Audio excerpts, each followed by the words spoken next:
Thank you for listening to Comics for Fun and Profit. This calendar with your sneak peek at next week, episode number 372. We're going to talk about comics coming out in your local comic book shops April 5th, 2017, before Drew and I dig the gold out of what's coming in your LCSs this coming Wednesday. Drew, we've got some listener feedback and a few other things to go through.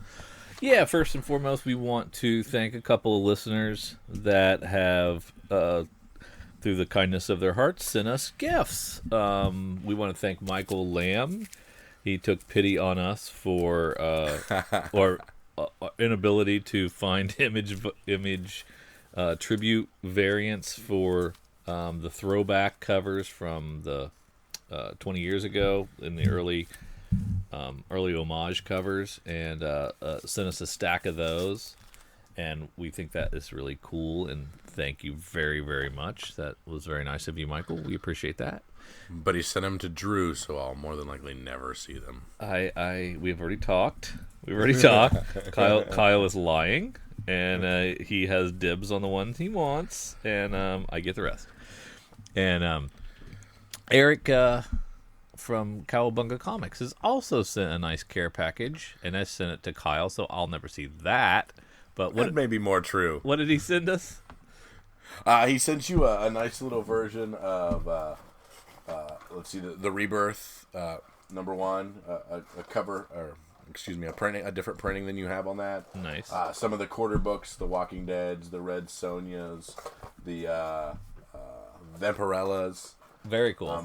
He also hooked me up with some Saga stuff I was looking for. He just kind of said, hey, I'm throwing a box in, so if you want to buy something, it's coming your way. And also some of the image homage variants I was missing, and some of the God Country stuff I wanted to stock up on. So he hooked me up good on that too. Very, very cool. We thank Eric over at Cowabunga. He has his own podcast. You can check out the Incredicow. Or is it? Is it Cowcast? The Cowcast. Yeah. Episode 20 just dropped, and so they've had some really good stuff talking about like the distributor wars and diamond distributors, and some really cool, interesting behind the scenes industry stuff that is not only entertaining but also frustrating, because you see behind the curtain and see how the sausage is made, and it's pretty cool stuff. So check that out. If we think there's shenanigans on our end, we don't know that half of it. Yeah, we are going to be seeing Eric and James from Cowabunga. We're in C2 at C2E2 in 3 or 4 weeks from now, and we're excited to do that. We're excited to spend some time in Artist Alley, and if you are going to be attending C2E2, shoot us a note somehow through some of our either emails or social media, and let us know, and we'd love to say hi, shake your hand, and thank you for listening to our podcast. We appreciate that very much. So if you're going to be at C2E2, let us know. We'd love to see you. We did not get an iTunes review.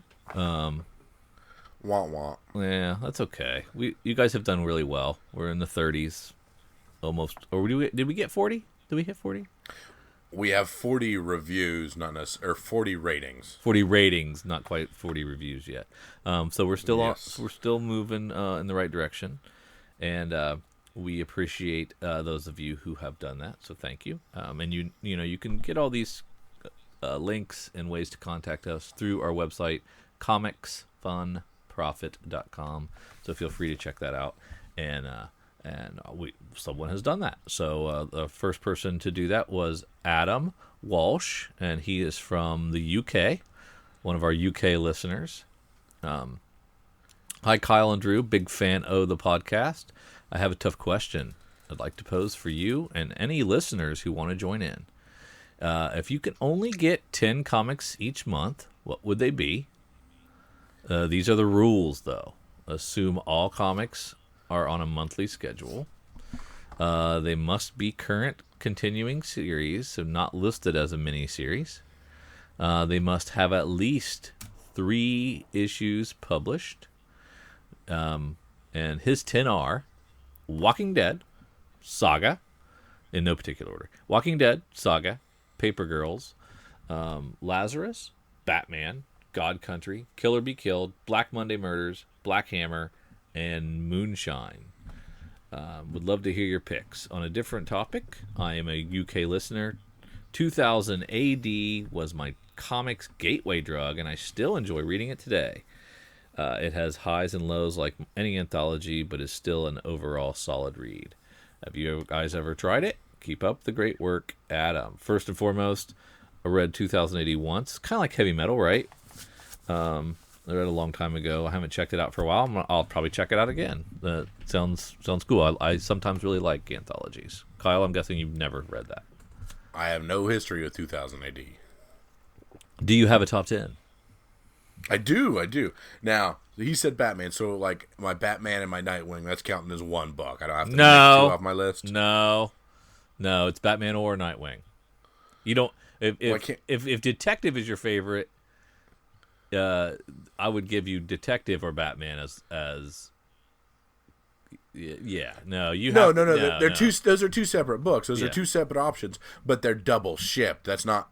Yeah, you can count that. Yeah, that's okay. That doesn't count as two picks. Wow, so quick to jump upon me when I'm just asking questions. Well, here. I didn't like the way you phrased it. Wow, You're looking all for right, a number one loophole. You do. I love my honorable mentions in my top tens. You know that. Oh God, here we go. Yeah, so we've got Saga, we've got Walking Dead, we've got The Fix, and we've got Outcast. Those are automatics. There's my 4 right there. Okay. Then we've got Nightwing and Batman. We've got All New Wolverine. We've got Paper Girls, Rat Queens, and Super Sons. Now, those don't have 3 necessarily under their belt, but I'm going with them anyway. So you violated the rules already. Well, okay, Rat Queens has an entire series under their belt. No, they like technically this Super is Sons has 1. But I've been reading about all of these characters for a while. It's fine. We're going to go with that one. That's the one. I'm just telling you where my heart is if I'm picking them, that's the one I'm doing. If you're going to be Nixie, then we'll throw it out and I'll throw in something. I'm not being Nixie. It's Adam from the UK. Adam from the UK. He laid it down. He knows what I'm saying. I think he's gonna be upset. He'll probably never write it. They're existing characters. It's an ongoing property. Uh-huh. He just doesn't want me to read, one episode of God Country and say that's my book for the future. Right. But yeah, that's what's up. I got you. Okay. Let's see. I got Black Hammer. Okay. Astro City. God, I want to say Flintstones, but really, I found out now that it's a 12-issue miniseries, so I didn't know at the time. So 12 will be its final issue. So I guess that doesn't count. Correct. That does not 2. count. Walking Dead, Saga, Yep. Lazarus, Manifest Destiny. Those are pretty easy. Yeah, I skipped Lazarus, and that's just because it's ending soon, I think. Is it? Or do we know? Lazarus? Actually, we don't know. No, we don't know that. No, I don't think we know that. I don't know. That was a fringe one I was stuck on. Harrow County, which is amazing. I guess I can't pick Moon Knight. It was not in the solicits this week or this month. So when Jeff Lemire's leaving, and we assume it's canceled-ish. I'm talking like it's gone. Yeah, I'm gonna We'll have a 12th volume of Nightwing or of Moon Knight next. I'll go with Spider-Man, Miles Morales Spider-Man. I'm going to go with Superman over Action. It's very I had close. Superman on my list and crossed it off. Superman is very close. And I think I also will put All New Wolverine on there. There you go. Yeah, so good stuff. And I'm sure I missed something. I left the Fix off. Yeah, I'm sure I've overlooked something, but those are my top 10 that popped to mind pretty quickly. I would not be a happy camper if I was limited to 10 books a month, I think is what I learned from doing this. Well, you know what? If you limited yourself to 10 books, you would have 10 great books. I would have to. It would be 10. Yeah. It would be 10 great books. I left off Paper Girls. Jeez. I know. I had Paper Girls. No, I left off Paper Girls. Oh yeah, you left off. Paper Girls. I left off Lazarus. Yeah. Jeez. Yeah. So yeah, I think we'd probably have to at least double that. I think if I could go down to 20 a month, 5 a week, and have 20 great books that I loved each and every time I read them. But then I might miss out on something down the road, and I might never. Yeah, I can't do it. I can't do it. I'd like to get down to 20 a week. Actually, that'd be nice. Yeah, no doubt. But yeah, that was fun. Listeners, feel free to send in your top 10 in order or in no particular order as we did it. It's up to you, and we will read them on the air. We'd love to hear what your 10 favorites are. Remember the rules. Can't be a mini. Can't be one issue out like Super Sons. Yeah, anyway. Now, we got something from Jason in Hawaii. They have announced the amazing Hawaii Comic-Con 2017. Its dates will be August 25th through the 27th. And some of their guests that they've lined up, which just the beginning, they'll probably be adding more. But they have William Shatner, kind of a big deal. Tommy the Green Ranger, Darth Maul. Ray Park. Ray Park, yeah. Alan Tudyk. From Firefly, I think. Firefly and a voiceover for everything now. Yeah. Todd McFarlane, Spawn creator. Chris Claremont, nice. Legendary X-Men creator. Huge line at C2E2 last year. Yeah. We never even got close. Kevin Eastman, TMNT fame. Joe Eng, who is an artist I don't remember. Jeffrey Shamba Cruz, don't know him either. Jason Fabok, Suicide Squad artist. That's cool, and he's going to be doing the Button crossover, which will be fun. Tickets are on sale. You can go to Google Amazing Hawaii Comic-Con, and I'm sure you'll be able to find it. It's also at AmazingHawaiiComicCon.com and on Facebook as Amazing Hawaii Comic Con. Jason will be there, so say mahalo to him, and enjoy that convention, Jason. I hopefully I can find a few $1,000s in some couch cushions and fly out for that, because I would love to see that. A Comic-Con in Paradise sounds pretty darn awesome, don't you think? No doubt. Yeah, absolutely. Yes. Let's see. We got some good stuff from Michael Lamb. He says there's going to be 22 Mary Jane variants, and he's hoping for a bundle that'll be around $60. Well, I think we'd be lucky if it was $60, probably. Yeah. But he still thinks that would be a good investment for the lot and might have some good potential spec value. What do you think? It's going to be... I've been burnt a lot of times on this with a lot. It's definitely going to be a pick and choose. Of course, the Punisher one.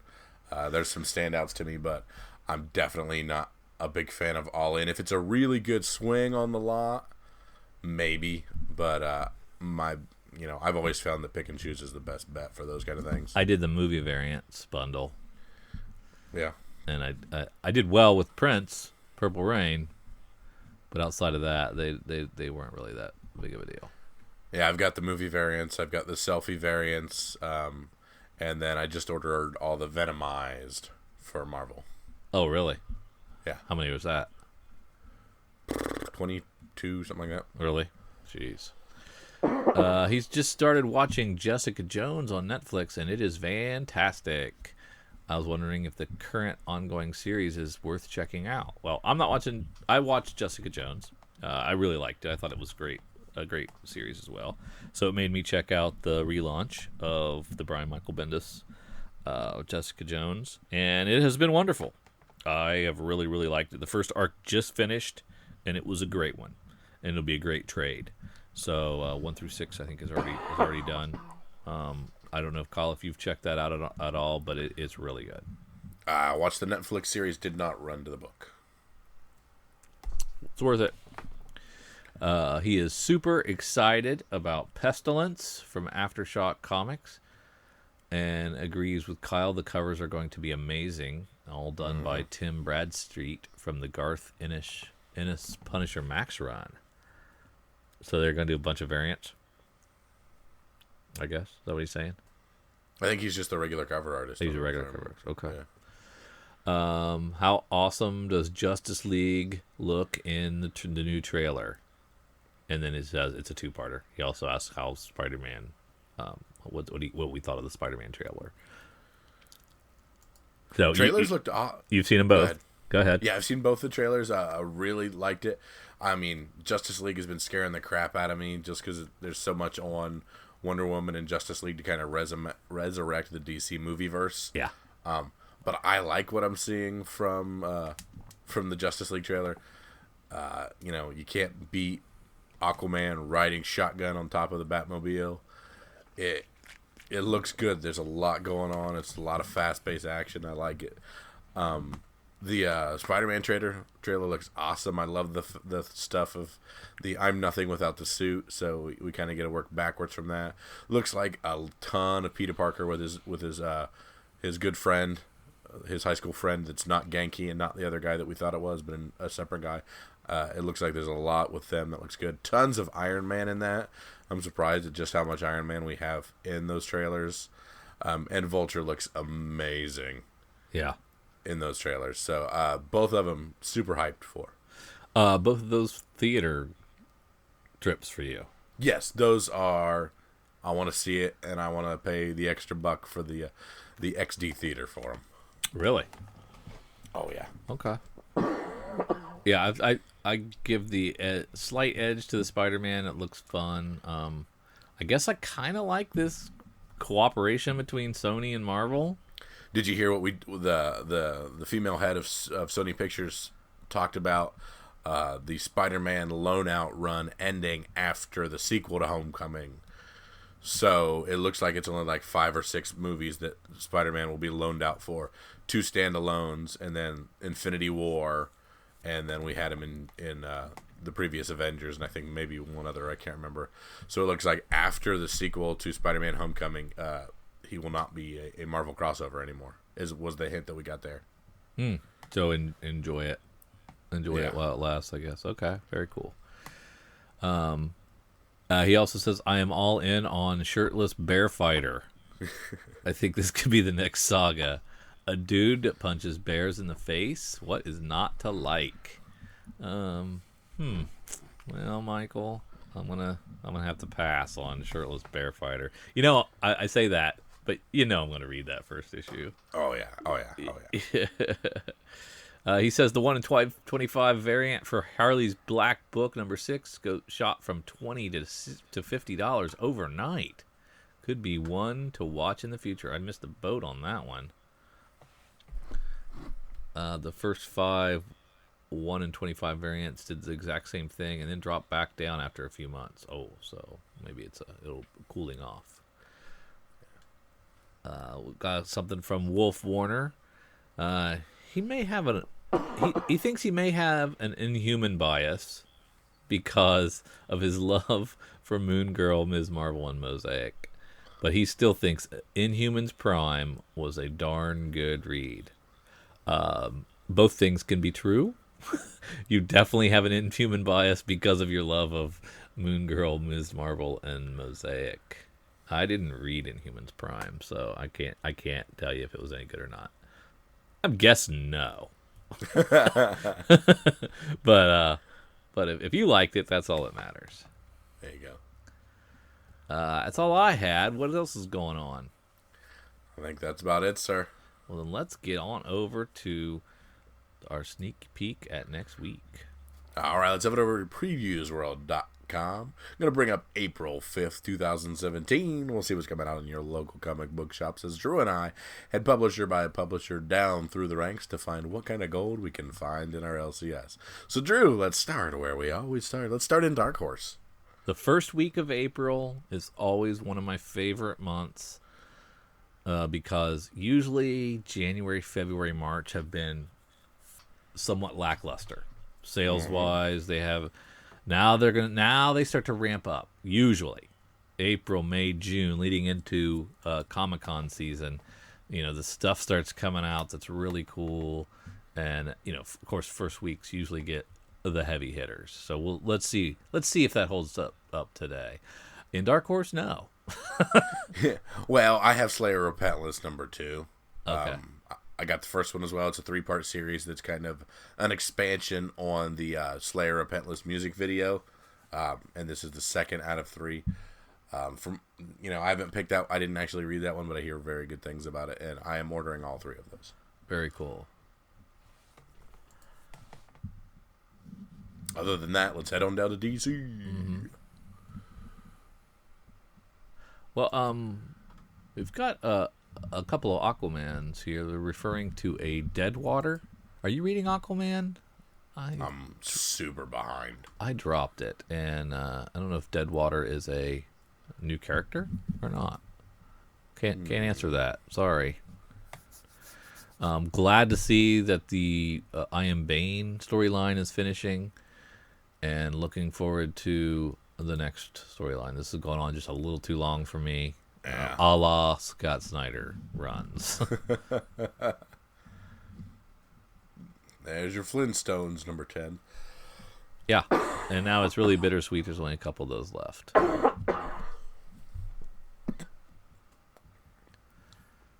Green Arrow. Your boy Red Hood was not Red Hood.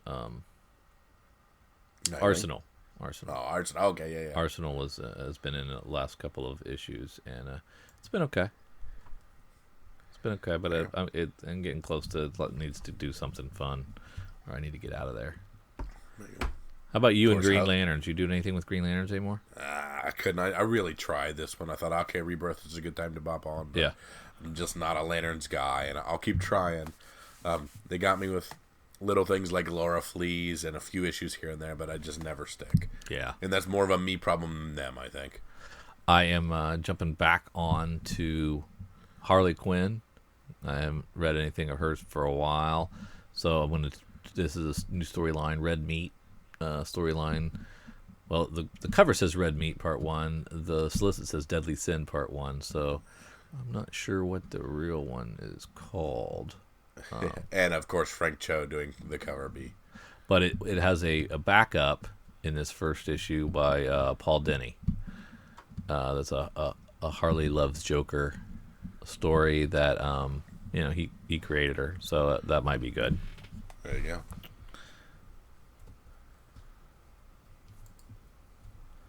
Of course, my beloved Nightwing.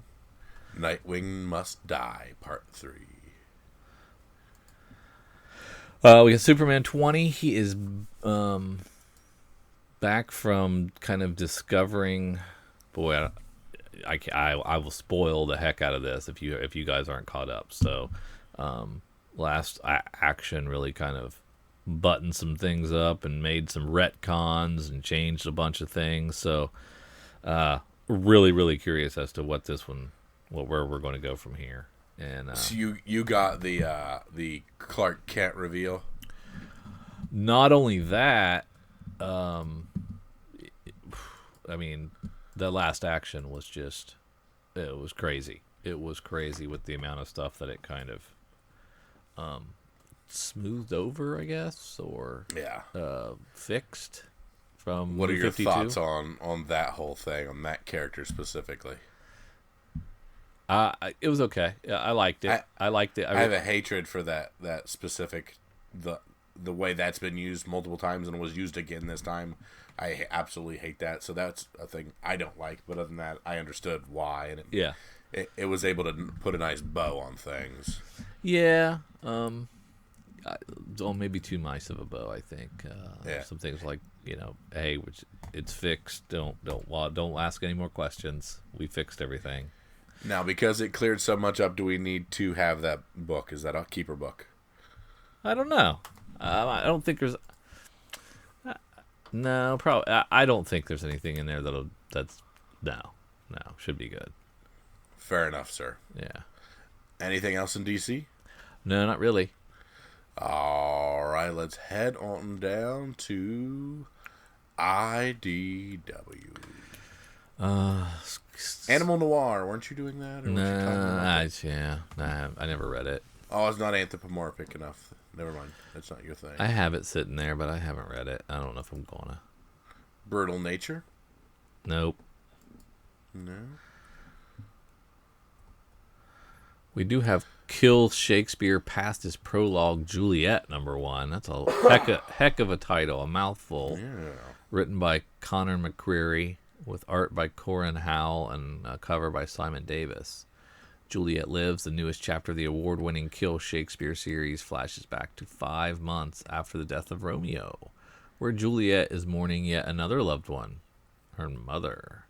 So it's a existing series. And so if you're digging that, check that out. Don't miss the boat. Huh. That's cool. Anything else? Not really. All right, let's head on now and see what Image has in store for us. Black Cloud, #1. Oh. Jason Latour and Ivan Brandon with art by Greg Hinkle. This is a season premiere. Zelda was born in a world of dreams, and hers burned bigger than anyone has ever seen. My goodness, I suck at reading. Now she's on the run in our world, the dreams broken and in her hands. But the pieces are for sale. Why is this written like this? This is not my fault. I think it's it is. cryptic. The rich and the powerful are buying, and suddenly her world isn't the only place Zelda's running from. From the creators that brought you Spider-Gwen, Southern Bastards, and Drifter, and the incredible colorist of The Wicked and the Divine, comes a place where dreams come true, and today they go to war. I am most excited for the art in this more than the cryptic friggin' writing on the solicit. Yeah, Greg Hinkle, I want to see another book by him, so I am psyched. Of course, Matt Wilson is the best colorist in the business. Jordan Belair no offense. is going to no shots fired at. She's also very, very good. Okay. That was a shot fired. I don't think you can say that and then take it right back. One of the best. Matt Wilson is one of the best colorists in the business. And, yeah, I am psyched for this. This will be good. This will be good. I'm sure. So definitely a hot one. Now Extremity, if you read that first Extremity, it was good. So I'm looking forward to the second one. I don't know if it got snapped up. I haven't heard anything about how hot Extremity #1 is, but it's already into a second printing, and the second printing does not have a different cover. It's the same cover. So I'm, this second issue of Extremity could be one to watch as well. There you go. I am not sure. Mighty Man One Shot is an Eric Larson book. I haven't read a lot from him. There's an occasional Savage Dragon, but I don't hear much from him. But he's doing a Mighty Man One Shot. About 7-year-old Betty Bradford has inherited the mantle of the world's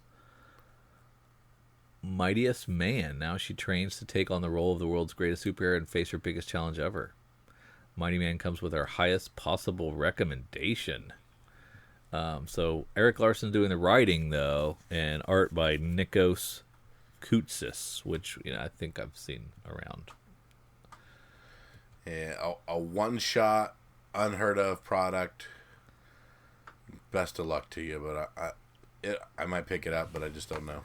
Yeah, I mean, I think some of these sometimes could be like a pilot season deal where, they just float it out there and see if there's any interest, and then maybe we'll send it to series or send it to limited. But I don't know why they don't just launch them as ongoings, and decompress the story a tad. Yeah, because I can't see. It's just weird to get the green light and be like, okay, I have an idea for a book. I have 20 pages. 24 total pages of idea. Yeah. Awesome. Hold that. Think of more, then come back to us. It just doesn't seem to me to be worth it. Yeah. Can you do some double page spreads and make that 2 at least, so we can at least launch it as an ongoing? Yeah, I got a feeling it's not gonna. One shots, I just don't think people get that excited for. Even Eric Larson, I don't know if the people are going to get excited. But what I am excited about is Paper Girls 13. I'm glad to have it out regularly, and with a massive solicit that reads, "Trapped in the distant past, KJ discovers something shocking about the future." That could Okay, be that could be the solicit for every single one. Hey, listen to me. Is this the first issue that Cliff Chang is not doing internal art? Matt Wilson is. Matt Wilson. Yeah. Okay, so this is the first one that's switching internal art. Yeah, but it's Okay. but Cliff's doing the cover, and it looks like he's helping on art. Okay, in the solicit that I just ordered from March for May or whatever, it's just saying Matt Wilson on art. So he's continuing to do that after this. So they're transitioning. I was just curious if this is the first one where that's happened, or if it happened last one and I missed it. So you get a taste of the transition right now. Yeah. Hope it's not too bad. I think Matt Wilson's good, so we'll see. Yeah, we'll see. We've got Rock Candy Mountain, written by Kyle Starks, with art by Kyle Starks. Eisner-nominated creator Kyle Starks would like to invite you to enter the magical world of hobos. The world's toughest hobo is searching through post-World War II America for the mythological Rock Candy Mountain. He's going to have to fight his way to get there. Lots of hobo fights. So many hobo fights. A new action comedy series full of high action, epic stakes, magic, friendships, trains, punching, kicking, joking, ton of hobo nonsense, and the literal devil. The literal devil. $3.99 in shops that first week of April. Exciting. Are we excited for this? No. Because the unknown creator? It's just weird. You don't like. I think this list sounds pretty good. I'm kind of. It's bum fights essentially. Yeah, I guess. Yeah. Did you read The First Sun Bakery? I didn't, but I heard great things, and I immediately, when we were going through this, grafted towards it. Yeah, I didn't read it yet either, so I can't speak to that. But there's a second issue. Yeah, I was gonna say sold well. People seem to really like it. $5 a pop. Yeah, you hate that. No, I do. Walking Dead, number 166. No Surrender. Dwight must defend the ruins of Alexandria against the Saviors, but what exactly are they fighting over? Ooh, give me more Walking Dead. I love it. Are you even noticing a drop-off in art? I'm not. With the transition? No. Yeah. I think, are you? I don't think the detail's there as much as it used to be, but I still think it's pretty good. We're still getting full page spreads that look good. Yeah. And stuff. So yeah, that's true. So Image is doing some great stuff this week. Lots of stuff. And another Elephant Man, number 76, which has been coming out pretty regularly. It feels like it's coming out faster than bi-monthly, but maybe it's not. Has the artist and writer always been named Boo Cook? I don't think so. No. I don't think so. Boo Cook writes and draws a psychotic episode in the life and death of Lieutenant Trench, who is a zebra. Yeah, it's usually Starkings. Who is a hip flask elephant. Yeah. No, Richard Stark, the creator is Starkings. Oh, okay, gotcha. Normally. Yeah, he's on there. He's listed on the cover, but not in the solicit. So that's interesting. And if you did not get the chance to read We Stand on Guard from Brian K. Vaughan, issues 1 through 6 in one trade paperback for $15. Yeah. Yeah, it's worth a read. It'd probably be a fun read in trade as well. Absolutely. All right, Drew, anything else from Image? No. Let's head on down to Marvel. All new Wolverine. Made both of our top 10s. Yep. And the world knows more of Laura Kinney now, thanks to Logan, the movie. So I'm curious if people run to this book. All new story starts here. Immune. It's good timing. From the stars comes death. Yeah, imagine that. I wonder if they titled it, or they did that on purpose. An alien ship, a dying passenger. 2 words uttered that will forever change Wolverine's life, starting a non-stop race against a deadly transformative disease, a battle in a quarantine city, and a mysterious villain with a target on her head. I'm in. Give me Tom Taylor, give me Laura Kinney, and get out of my way. First two issues of Bullseye have been great. It's your boy Ed Brisson doing the writing with Yeah. art by Guillermo Sana and Dave Johnson. This third issue, I'm sure is going to be good. It's dropped down to $3.99, so it started at $4.99, which I think scared some people off, but it's been a really good read and a lot of fun with a villain character. Hawkeye number 5. What would J. Jones do? A new arc starts here. Everything is coming up Kate. She's got fancy new Hawkeye investigations, window side, a burgeoning PI business, albeit a temporary unlicensed one, new friends, and even some promising looking love interests on the horizon. So when her mentor, Jessica Jones, surfaces in LA on a case, Kate jumps at the chance to learn from the master. And show off, obviously. But the City of Angels has a long history of crushing dreams. So, Jessica Jones guesting in our Kate Bishop Hawkeye book. Yeah, the first arc was good. Not bad. Nothing to write home about, but not bad. Yeah, it was just like the whole foil and the antagonist was kind of dumb. It was like, just like a kind of a drug induced on a sticker or something that made people mind controlled, and it's like, what is We've this? never really had a good foil in a Hawkeye book for years. I mean, even the run I love so much from Fraction was just generic Russians and a The generic Bros. mime, yeah, and Madame Mask, and yeah. So we've never had a you're great right. foil in that series. Yeah, that's true. Iron Fist, the second issue's out. If you enjoyed that first one, a lot of Or if setup. you're watching the Netflix series, I don't know how well that translates. Yeah, I'm not sure either. I'm not listening. I'm not watching that. No, you're not. Nope, not yet. I'm 12 episodes through. I like it. Ton of critical hate. Quite a bit of viewer enjoyment from it. The most binge-watched Netflix series, I believe, of all time. Iron Fist Iron Fist. I just saw an article today that was over talking about Stranger Things.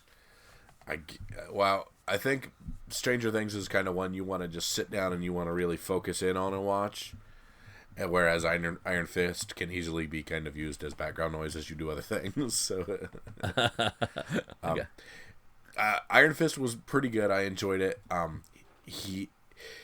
If you have a problem with in the Marvel universe like you and I do, where every character has to be the smartest human of all time, Yeah. Iron Fist will cure that from you because he is possibly the dumbest human of all comic book history. Well, that would be refreshing, actually. Yeah. I had a long conversation with a friend of mine, Derek, who just he hates it because he makes such dumb decisions in the Netflix series that just drive him up the wall. So if you kind of want to go away from that, why is everybody the smartest human being on the world? Iron Fist is definitely a way to cleanse that. Math professor Derek? Yes. Oh, cool. He's watching that. That's nice. All right. Let's see. We've got Jessica Jones number 7. I was going to say, you talked about Jessica Jones. Head right into it. Right there it is. Great segue. Thank you, listeners, for teeing that up for us. The next story arc's right here, ready to go. And some inner turmoil in Jessica's relationship. Was how we left off in the last at the end of that last arc. So check that out. For Wolf Warner himself right here, we're going to talk about Royals number 1. The resurrection of the Inhumans, or whatever that's going to be called. Resurrection? There's 2 R's and an X, so I'm not sure what the word is. I assume they're keying off resurrection and somehow. But this is where it begins. A myth from the future, a quest to the far stars, a legend written across galaxies, guided by the other dimensional Kree warriors known as Marvel Boy. Oh god, I'm confused already. The Inhuman royal family departs on an odyssey across all creation in search for lost secrets and the last hope of their people. So, is this the same Inhumans, or is this something different? Apparently, me not reading as much Inhumans as I should led me to not knowing what this is. So Al Ewing's writing it, and John Boy Myers on art. Wolf, tell us what's up with the Royals, because neither one of us are going to read this. Yes. What is a slapstick, and how did it get to issue 5 already? We've talked about this 3 different times. Have we been interested in it at all? No, we're not interested. It's weird. The numbers are awful, and it won't be around very long. But Fred Van Lente helping write. Oh, okay. Maybe that'll help. Well, my boy Spider-Man just came off a 6-issue crossover with Spider-Gwen. He's no longer making out with Spider-Gwen? Finally, yeah. And it wasn't really a make-out. It was more of like a little kissy kiss. And then they stopped. So where's this hot spider-on-spider action we've been wanting for 2 years now? Yeah, I mean, it's very unrequited, just like the Silk Peter Parker stuff that we were promised early on. That come off creepy the way I just said that earlier. Yeah, it did. Okay, sorry. But this starts a new storyline. So jump on board if you want, and you don't have to worry about crossing over with anybody else. And it's great. It's a great series. So sometimes Bendis is awesome. I'm jumping back in.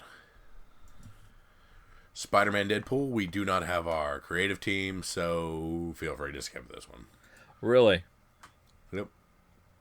Well, they've been gone a while, I'm going to say. Nah, they take one off every other arc. I think they were in this one. You're not going to believe this, but Star Wars is still that stinking Yoda storyline. Cool. I don't know how. Is he still climbing a mountain? No, he climbed it. He's back down, and I think Luke's made it to this planet now, and 4 or 5 issues in, and it's a snooze fest, man. It is a snooze fest. I'm so far in, I can't stop, But I would, if I could go back in time and tell myself, skip this one, and I think I would have been pretty cool. Do we know how long this goes? No, I have no idea. But man, dude, I am super waiting for Darth Vader 1, Volume 2. Oh, really? Did they get launched? Yeah, it's going to be in the solicit here coming up. It's how Vader got his red lightsaber. I don't know why, but I'm like, give it to me. Wow, that's it. Is it a new ongoing, or is it going to be a 5-issue mini? I don't believe it. I saw a solicitation with a number on it, so okay. I think it's just an ongoing. Do you want an adaptation of Rogue One? I've been skipping all the adaptations. Okay.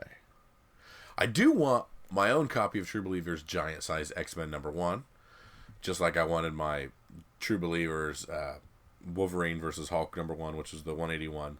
Yeah, I want Since that. I'm never going to own these keys, I like having these reprints of them. Yeah. Pick them up for $1, because some of them have actually been able to get 2 or 3, 4 of them out of them. They go up in price, in other words. Eric at Cowabunga just got one of those 181s in.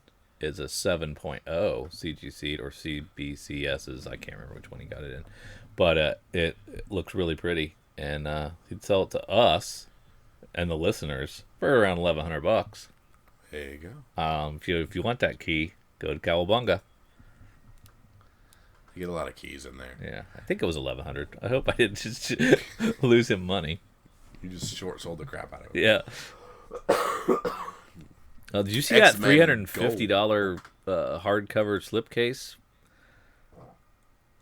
Was not paying attention to that. No. There was a lot of Star Wars in there, man. Are those all? Goodness. Those are all hardcover adaptations of all the movies? Yeah. Is that it? $350? Jeez. You gotta really be a psycho Star Wars fan to get that. Yeah, that's that cray. $350, man.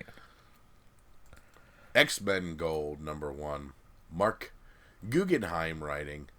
I'm gonna give this a read. Seoff on art and cover. I don't know why, but I'm gonna give this a read. I haven't read an X-Men for a while because I've been so annoyed.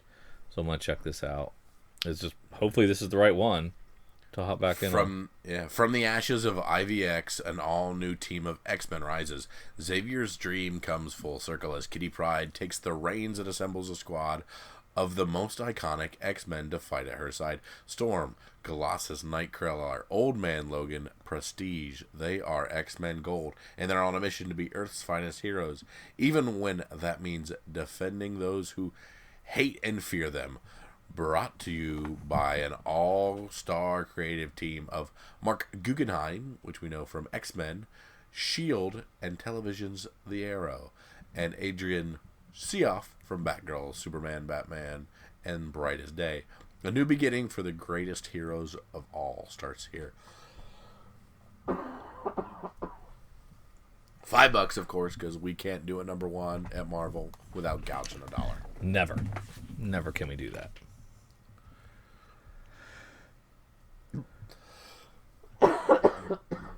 Sorry, I'm going to choke for a second. You go ahead. Just die. Just die already. Anything else in Marvel? No. All right, let's head on over to our smaller publishers. We've got Amory Wars Good Apollo, number 1. This is a 12-issue miniseries from Boom Studios, written by Claudio Sanchez and Chandra Eckert. With Where do I know Claudio Sanchez from? He's the rock star of Was he Feathers? Coheed and Cambria. Oh, that's right. Duh. Yeah, I did. What did I do from him? That one with the bad guy was called the Horse, and the good guy was called... Yeah, what happened to that? Did that finish? No, it was a finite series. It was a 6-issue series. It was really good. It was really good. I own all of them. I loved them. It was really good. Yeah, I like that. Translucid. It friggin' tells us right there. There it is. Translucid. Yeah. So, there it says Coheed and Cambria frontman, and Translucid, and Chandra Eckert team up with the best-selling artist Rags Morales, for the long-awaited 3rd installment of the New York Times best-selling series, The Amory Wars. Ah, man.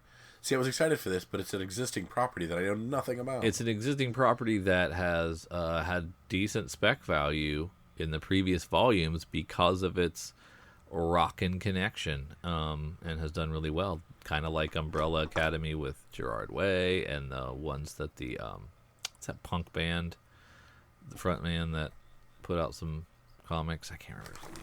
Dang, it's escaping me. But yeah, it might be worth checking out, especially if you liked the previous Amory Wars. Okay. But you've never tried to flip your Translucid then? No, I really like the series. I'm just kind of holding on to it. Very cool. We've got Colossi or Colossi, number 1 from Vault Comics, new comic publisher that's putting out some stuff the last couple of months. This is written by Ricardo Mo with art by Alberto Muriel and Amaya Diaz. When Trans-Atmos Shuttle 34 disappears into a wormhole, its pilot and passengers are launched into an adventure of gigantic proportion.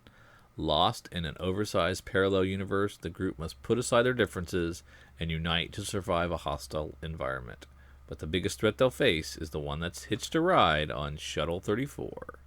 I mean, it sounds like there's some familiar sci-fi tropes in there, but I'm going to check this one out anyway. I like supporting new publishers that are doing things, and just to give them a start, and give them my $3.99 to give them a boost, and we'll go from there. Courier number 1 is a Zenoscope. Am I wrong for just moving on when I hear Zenoscope, thinking it's just cheesecake peppers? Yeah. Okay.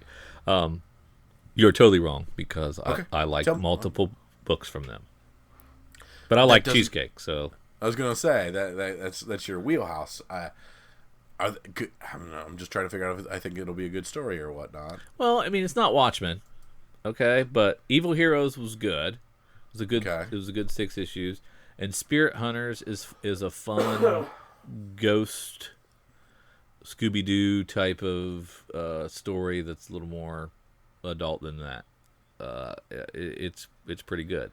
I don't know if I'm not. We have post-apocalyptic here. There are comic art snobs that they have to have layouts a certain way and things, and so sometimes maybe the art's not to that level, but I like it. It's usually bright and vibrant and tells the story pretty well. Okay, I'm going to try this one. This will be my first ever Zenoscope because, like I said, I like post-apocalyptic. Okay, so you want to read that solicit, or is your voice going to give out? It's a very friggin' long solicit. I'll give it a shot. Okay. From Ralph Tedesco and cover artist Drew Edward Johnson. I don't get internal art, but I'm assuming it's the same dude. In 2033, less than 1% of the population survived a devastating pandemic virus. Half of those who lived were immune, while half of the survivors mutated into something disturbingly subhuman. Now, decades later, the world has rebuilt in many ways, but has become something else entirely. Strongholds of humans, survivors, have been set up independently of one another across parts of what is formerly the United States. The rich live in highly guarded utopias where technology and even an economy has been restored. However, the vast quote-unquote wasteland between strongholds is a very dangerous and unforgiving place where the poor are forced to live in areas where gangs, pirates, and the mutated roam free. Couriers are key to the survival of the strongholds and are paid handsomely to deliver valuables between them. Eve Harper is one of the best couriers there is, but when she takes a job to find a missing shipment from an extremely dangerous drug dealer named Gillens, Eve is forced to use every trick she's ever learned in order to survive the riskiest job of her life. It sounds great. Yeah, it does sound good. I like post-apocalyptic. I like mutated. I like new economies. I don't know why, but I do. So it's got the things I want. And we will see what Zenoscope has for Kyle. Doctor Who Ghost Stories #1, based on the 2016 Doctor Who Christmas special. Don't know what that is, but if you're a Doctor Who fan, you probably do. We've got Eleanor and Egret #1 from Aftershock Comics, written by John Layman from Chew fame, and artist Sam Keith. So not the same artist on here, but it's nice to see him doing something new. And if it's anything like Chew, it's probably pretty inventive. But the solicit doesn't do it for me, really. Nor does the art. The cover art. The most daring art thief in Paris is struck again, and the police have assigned their best detective to the case. His only clue? A single white feather left at the scene. Could this feather belong to the thief, to the thief's accomplice, an oversized talking egret? Or will his investigation lead him somewhere even stranger? Answer all of the above, presenting a peculiar and unforgettable tale of birds and banditry, paintings and pets, larceny, love, and lamprey-wielding assassins. Okay, so, John Layman. This sounds like a snooze fest. The front cover leaves nothing to be desired. The plot doesn't leave anything desired. But I freaking pre-ordered it. Well, I ordered a couple. Yeah. It's John Layman. Yeah, exactly. Okay, he's a really good writer. I mean, I liked his artist on Chew a lot. So Guillory, Rob Guillory is not here, but I'm willing to definitely give this a shot, more than a shot. So I gave it a shot, but looking at the cover and listening to the preview, it sounds pretty boring. Yeah, okay. I'm just making sure I'm not being. No, you're right. It's not a good pitch, not a good elevator pitch for sure. Yeah. Kim Reaper from Oni Press, pretty all ages, written by Sarah Grayley with art by her. Like most university students, Kim works part-time job to make ends meet. Unlike most university students, Kim's job is pretty dang cool. She's a Grim Reaper. So, interesting premise for an all ages looking book. So we'll see how that goes. Little Archie one shot, brand new one shot, $5. It's a kid style, so this looks like a kid's book. Archie Comics, Little Archie and His Pals #1. We finally have a Providence sighting. The 12th issue of Providence is out. It has been a while. I don't care what that says. That it says it is January. I know it was longer than that, so it must have been canceled and resolicited or something because it's been a while. Penny Dreadful #1. the sellout and critically acclaimed comic series has returned. It continues the story directly after the devastating events of Penny Dreadful's Season 3 TV finale. Ethan Chandler finds himself unable to move on as he searches desperately for the meaning in World Without Vanessa. Ancient worlds echo across the centuries, and he is called on once again to take up arms against the creatures crawling out of the night. Riverdale is now an ongoing. It was a one shot. There was a one shot last month. Nice. And so now it's an ongoing. I'm curious as to how this is going to play. Is this going to be a little more details that you may have not have seen, different takes on the show? Is it going to be concurrent with the show, different than the show? I'm not really sure. The one shot that they did was actually like almost like a zero issue primer for the pilot of Riverdale, if you saw the pilot, and it gave you some good backstory on all the characters and was really a good companion piece.